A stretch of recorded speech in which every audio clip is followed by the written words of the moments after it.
บายดีบรรดาท่านที่ผ่านมาเคยได้ยินแต่เจ้าหน้าที่กักตัวชาวบ้านที่ไปลักลอบตัดไม้แต่ว่าเหตุการณ์ต่อไปนี้พัดว่าชาวบ้านกักตัวเจ้าหน้าที่ที่ไปกวดการลักลอบตัดไม้ของชาวบ้านการลักลอบตัดไม้อยู่เขตเมืองหมอกแขวงเชียงขวางบ่ว่าจะเป็นไม้ตับไม้ทอนมีขึ้นอย่างแพร่หลายและล่าสุดในเดือนเมษาที่ผ่านมาเจ้าหน้าที่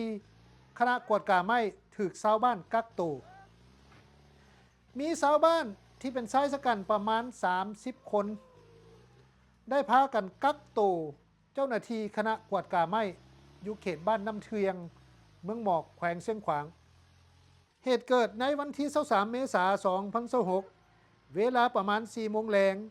ในขณะที่คณะเจ้าหน้าที่ลงกวดกาไม้สนิทไม้หิ่งหอมที่เป็นไม้ห่วงห้ามแต่ในเวลาเดียวกันชาวบ้านที่เป็นชายชะกันจำนวน30คนมีผ้าปิดหน้าถือค้อนมีดผ้าและดาบเข้ามากักตัวเจ้าหน้าที่และใส่ค้อนทุบรถเจ้าหน้าที่อิงตามหนังสือชี้แจงของแผนกกสิกรรมและสิ่งแวดล้อมแขวงเชียงขวางนอกจากนี้กลุ่มชาวบ้านยังนับคูเจ้าหน้าที่บ่ให้ใช้โทรศัพท์และห้ามบ่ให้ถ่ายรูปและบ่ให้เจ้าหน้าที่ออกไปไสและต่อมาชาวบ้านที่เป็นกลุ่มชายชะกันเอารถ4 คันมาแก่เอาไม้ตับอยู่เขตบ้านดังกล่าวออกไป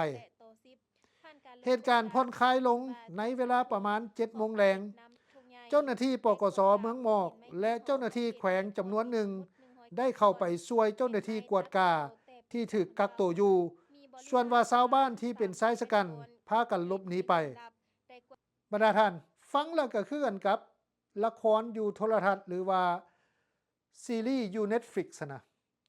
การตัดไม้บ่ว่าจะเป็นไม้ตับไม้ทอนอยู่เมืองหมอกแขวงเชียงขวางมีกันอย่างแพร่หลายตัดแล้วก็เอารถใหญ่รถสแลวแกออกมาโดยบ่เกรงกลัวต่อกฎหมายบ้านเมืองเลย